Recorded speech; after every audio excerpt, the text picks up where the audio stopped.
예레미야 34장 8절부터 22절 말씀. 시드기야 왕이 예루살렘에 있는 모든 백성과 한 가지로 하나님 앞에서 계약을 맺고 자유를 선포한 후에 여호와께로부터 말씀이 예레미야에게 임하니라.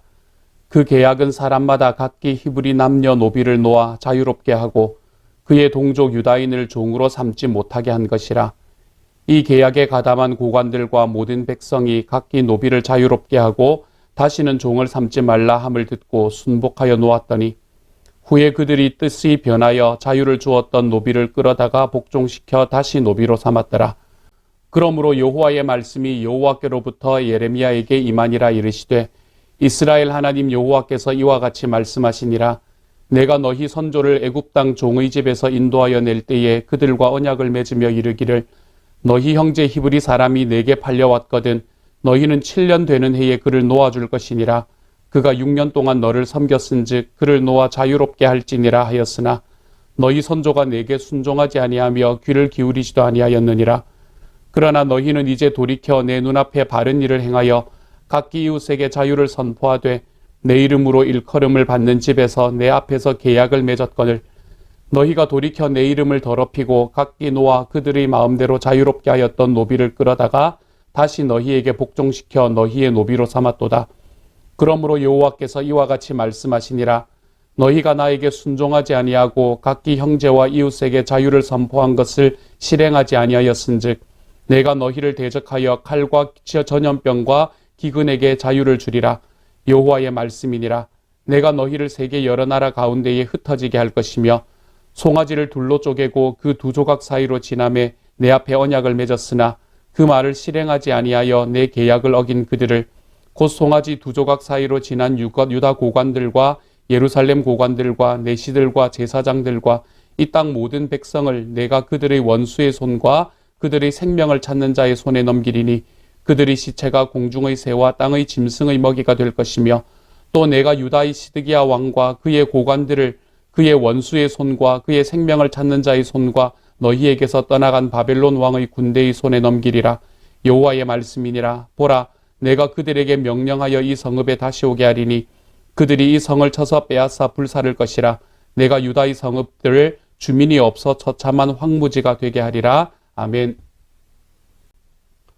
오늘의 말씀은 이 역사적인 배경을 이해하지 못하면 전체적인 내용을 깨닫는 데 조금 무리가 있는 말씀입니다. 어제의 말씀에 연결해서 오늘 우리가 읽은 이 예레미야 34장의 말씀은 그때 당시에 유다 백성을 쳐들어왔고 유다를 에워싸고 있던 바벨론 왕과 그리고 그 바벨론 왕의 전쟁 계획과 조금 연결이 되지 않으면 오늘의 말씀이 무엇을 이야기하는지 조금 뜬금없게 느껴질 수가 있게 될 것입니다. 오늘의 말씀은 이 바벨론에 의해서 유다가 함락 직전에 예루살렘이 함락 직전에 놓여 있던 그런 상황 속에서 쓰여진 책이라고 생각을 하시면 됩니다. 우리가 어제 읽은 본문을 가만히 바라보면요. 어제의 본문에서는 하나님과의 약속을 경홀히 여기고 그것을 지키지 않은 남유다 말기의 백성들, 그 백성들의 악한 모습이 어떠했는가라는 것을 우리에게 말해주고 있습니다. 하나님은 하나님과 맺었던 언약을 지키지 않는 사람을 자비 없이 다루시겠다라고 이야기를 하고 계시지요. 그러한 상황, 하나님께서 하나님과 이스라엘 유다 백성들 사이에 언약을 맺었는데 하나님께서는 계속해서 신실하셨지만 그 언약을 계속해서 깨뜨렸던 유다 백성들을 하나님께서는 이제 용서하지 않겠다, 용납하지 않겠다라고 이야기하시는 상황 속에서 쓰여진 말씀이라고 여러분이 생각을 하시면 돼요. 그 상황에서 지금 오늘의 말씀이 적혀지고 있습니다. 지금 이 상황은 바벨론의 느부갓네살 왕이 유다의 목을 옥죄어 오는 그런 상황이었습니다. 그들의 숨통을 조여오고 있는 상황이었죠. 이제 곧 나라는 바벨론에게 넘어가기 직전이었습니다. 제가 말씀드렸지만 이미 예루살렘은 바벨론에 의해서 1년 동안 포위 공격을 받고 있던 상황이다라고 말씀을 드렸잖아요. 그렇죠? 그렇기 때문에 이제 예루살렘 하나가 남았다는 겁니다. 다시 말하면 유대의 모든 견고한 요새들이 모두 적의 손에 들어가 버렸다는 것이죠. 어제 우리가 읽었던 7절의 말씀, 그 말씀은 이 상황을 이렇게 표현합니다. 그때의 바벨론 왕의 군대가 예루살렘과 유다의 남은 모든 성읍을 쳤으니 곧 라기스와 아세가라, 유다의 견고한 성읍 중에 이것들만 남았습니다라. 아멘. 이렇게 이야기합니다. 이 말씀은요, 예루살렘을 제외하면 그 예루살렘 서편에 있었던 두 요새인 라기스와 아세가만 남고 나머지 전 국토는 바벨론에게 이미 함락당한 상황이었다는 것입니다. 그때의 예레미야에게 임한 하나님의 말씀은 계속해서 한결같은 말씀을 전해주고 있습니다. 어떤 말씀이었나요? 너희는 바벨론에게 멸망할 것이다. 시드기야 왕은 잡혀갈 것이다. 이러한 예언들을 계속하고 있는 것이죠. 이런 절박한 때에, 이제는 더 이상 다른 소망이 보이지 않는 그런 때에 좀 이상한 일이 일어납니다. 그 이상한 일을 설명해 주고 있는 것이 오늘의 8절의 말씀부터인데요. 8절의 말씀부터에서는 시드기야 왕부터 시작해서 그때 당시에 유다에 있던 가진 사람들 또는 이 고관들이 한 가지의 행위에 몰두하고 있는 것을 보여줍니다. 그것을 8절에서 10절까지의 말씀에서 이야기를 해주고 있어요. 제가 한번 읽어볼게요. 무엇인지 잘 한번 찾아보세요. 시드기야 왕이 예루살렘에 있는 모든 백성과 한 가지로 하나님 앞에서 계약을 맺고 자유를 선포한 후에 여호와께로부터 말씀이 예레미야에게 임하니라. 그 계약은 사람마다 각기 히브리 남녀노비를 놓아 자유롭게 하고 그의 동족 유다인을 종으로 삼지 못하게 한 것이라. 이 계약에 가담한 고관들과 모든 백성이 각기 노비를 자유롭게 하고 다시는 종을 삼지 말라 함을 듣고 순복하여 놓았더니. 자, 이 말씀 속에서 지금 시드기야 왕을 비롯한 당시 백성의 지도자들이 무엇을 하고 있는지가 느껴지십니까? 그렇죠. 그들이 지금 하고 있는 것은 바로 노비 해방을 하고 있는 것입니다.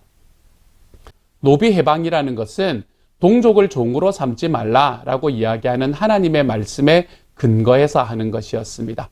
이것은 출애굽기 21장 2절에 나오는 말씀이고요. 오늘의 말씀에서도 14절의 말씀에서 나오고 있는 것이죠. 이렇게 말하지 않습니까? 너희 형제 히브리 사람이 내게 팔려왔거든 너희는 7년 되는 해에 그를 놓아줄 것이라. 그가 6년 동안 너를 섬겼은즉 그를 놓아 자유롭게 할지니라. 이렇게 이야기하지 않습니까? 이렇게 히브리 종을 사게 되면 동족을 종으로 만들어서는 안 되는데 어쩔 수 없이 종으로 팔리게 될 경우에는 그를 6해 동안만 종살이를 시키고 7번째 해가 되면 아무런 몸값도 받지 말고 그를 자유롭게 만들어 주어라. 이렇게 말씀하시는 것이 하나님의 언약이었던 것이죠. 그런데 이 말씀이 이 남유다의 말기에 지켜지고 있을 리가 없었습니다. 이스라엘 민족 전체가 살아오던 그 모든 역사 속에서도 이루어지지 않았을 것인데 이 남유다의 말기, 이처럼 자기가 자기의 마음대로 살아가던 그 시기에 이러한 일이 일어날 리가 없었습니다. 이 법조문은 사문화된 지 오래였습니다. 유다 백성들은 이미 자기가 가지고 있는 노비를 형제라고 생각하지 않고 자기의 재산이라고 생각하고 있었습니다. 그런데 갑자기 나라가 망하기 직전에 왕부터 시작해서 백성들이 자신들이 부리던 노비를 해방하고 있는 것입니다. 이상하지 않습니까? 이쯤에서 보면 우리는 이들의 의도가 무엇인지를 의심해 봐야 하지 않겠습니까? 여태까지 하나님의 말씀을 지키지 않다가 갑자기 노비를 해방하는 그 무슨 숨은 의도가 있다고 보는 게 당연하지 않겠습니까? 만약에 하나님의 말씀을 정말 지키고자 하는 그런 결단이었다면 영원히 변하지 않을 언약이 될 것입니다. 그렇지 않고 만약에 그들에게 다른 의도가 있었다면 이것은 얼마 지나지 않아서 폐기될 것이었습니다. 이런 의심을 가지고 지켜보지 않을 수 없는 상황이 아닙니까? 그렇죠? 그런데 11절을 보십시오. 아니나 다를까 이렇게 이야기합니다. 후에 그들의 뜻이 변하여 자유를 주었던 노비를 끌어다가 복종시켜 다시 노비로 삼았더라. 아니나 다를까 그들은 노비 해방 후에 얼마 지나지 않아서 다시 자기가 해방했던 노비들을 종으로 삼기 시작했습니다. 그러면 이 10절과 11절 사이에는 어떤 일이 있었을까요? 요 행간에 일어났던 일이 한 가지가 있었습니다. 성경에는 기록되어 있지 않지만 역사적으로는 이 10절과 11절 사이에서 한 가지 중요한 일이 일어납니다. 당시에 유대를 쳐들어왔던 바벨론, 이 바벨론의 최종 목적지는 남유다가 아니었습니다. 남유다는 굉장히 작은 나라였잖아요. 그렇죠? 그렇기 때문에 남유다를 멸망시키기 위해서 이것 하나를 이루기 위해서 그 큰 군대를 이끌고 온 것이 아니었습니다. 그때 당시에 이 바벨론의 최종 목적지는 이집트였지요. 넓고 광활한 대지를 가지고 있던 그 이집트가 그들의 목표였습니다. 이집트의 광대한 땅과 찬란한 문화, 이런 것들은 분명히 탐나는 먹잇감이었을 것입니다. 그런데 바벨론이 이집트를 향해서 진군하는 통로에 뭐가 있었나 하면 이 유다가 있었던 것입니다.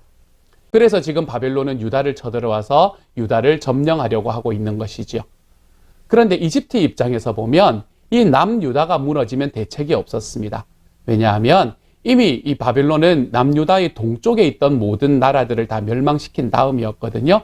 그리고 남유다가 멸망하면 남유다와 이집트 사이에는 이제 사막만 놓여 있는 거예요. 그렇기 때문에 여기에는 다른 아무런 나라가 없습니다. 그러므로 이집트는 남유다가 무너지면 이제 속수무책으로 이 바벨론의 침공을 받아야 되는 상황이었죠. 그래서 이집트도 앉아서 당할 수만은 없었지 않겠습니까? 그렇죠? 그래서 이집트 왕은 바벨론의 군사 집결지인 이 갈그미스라는 곳에 대규모 군대를 파견하게 됩니다. 바벨론은 이집트가 대규모 병력을 자기들이 주둔하고 있는 곳에 파병했기 때문에 그들과 맞서 싸워야만 했었습니다. 그 결과로 일시적으로 유다 땅에서 바벨론 군대가 떠나는 일이 발생합니다. 그러자 이 남유다 백성들과 시드기야 왕은 어떻게 생각했을까요? 이제 전쟁이 끝났다고 생각을 하는 것입니다. 바벨론의 군대가 철군하는 것을 보고 그들은 이제는 전쟁이 끝났다라고 생각을 해서 노예 해방을 폐기하는 수순을 밟게 된 것이죠. 그러면 원래 노예 해방을 왜 하게 되었을까라는 그 진짜 의도가 궁금하지 않으십니까? 노예 해방을 했던 의도는 바로 이 병력을 보충하기 위해서였습니다. 그때 당시에는 노예들은 병력의 의무를 지지 않았었거든요.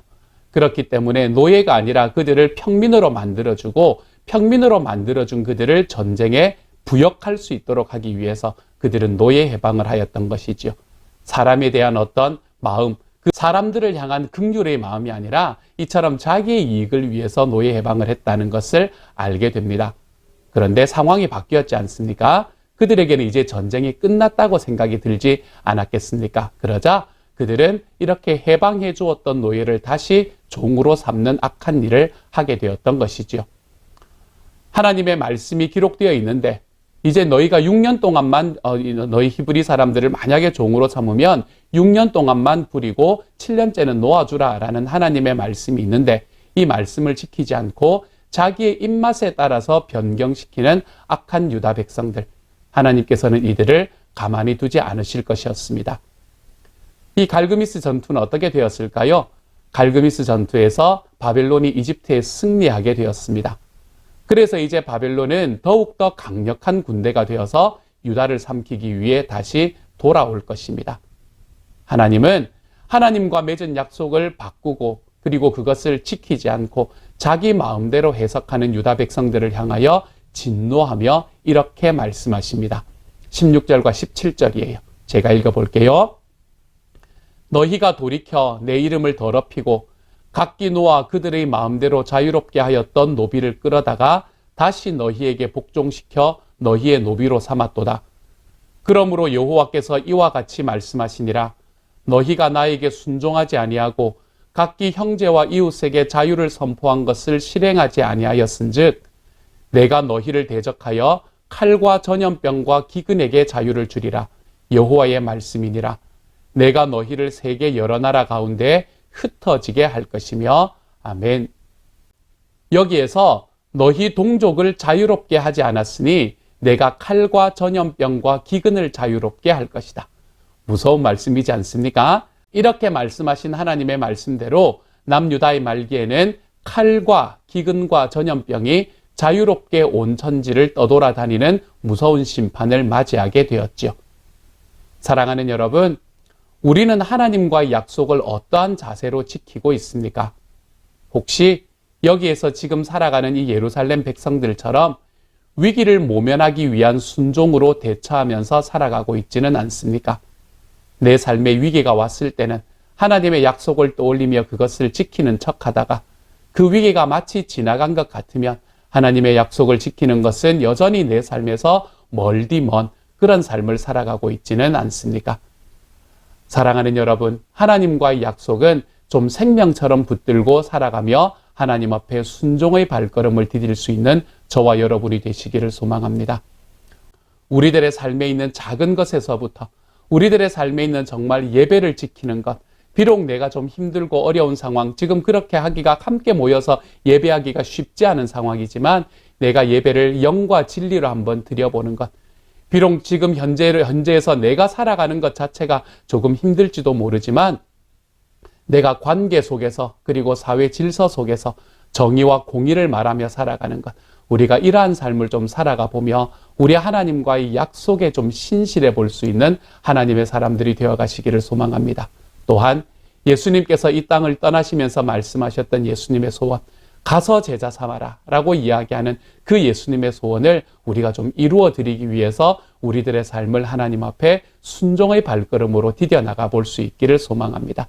내가 좀 불리하고 내가 좀 힘들면 약속을 지키는 척하다가 내가 좀 괜찮아지면 그 약속에서 여전히 멀리 살아가는 삶, 사랑하는 여러분, 이러한 삶에서 우리가 좀 벗어나 우리 주님과의 약속을 내 삶의 생명처럼 지켜내 볼 수 있는, 그래서 그 약속을 지킬 때에 하나님께서 나에게 주시는 그 하나님의 은혜와 사랑을 우리들의 삶 깊이 경험할 수 있는 주님의 사람이 되어 가시기를 우리 주님의 이름으로 축복합니다. 이 시간 같이 한번 기도하겠습니다.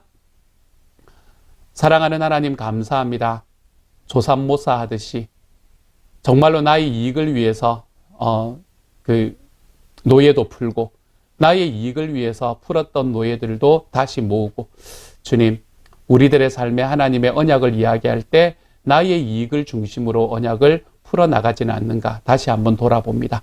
주님, 우리들의 삶에 하나님의 약속을 지키는 우리들의 순종이 우리의 이익이 아니라 하나님의 말씀에 근본을 둘 수 있는 주님의 사람이 되게 하여 주시고, 주님께서 우리에게 하신 말씀, 주님께서 우리에게 지키라고 이야기하신 그 주님의 소원, 하나님께서 정말 이루기를 소망하시는 그 주님의 소원에 우리들의 발걸음을 한 걸음씩 디뎌내 볼 수 있는 주님의 사람들이 다 되게 하여 주옵소서.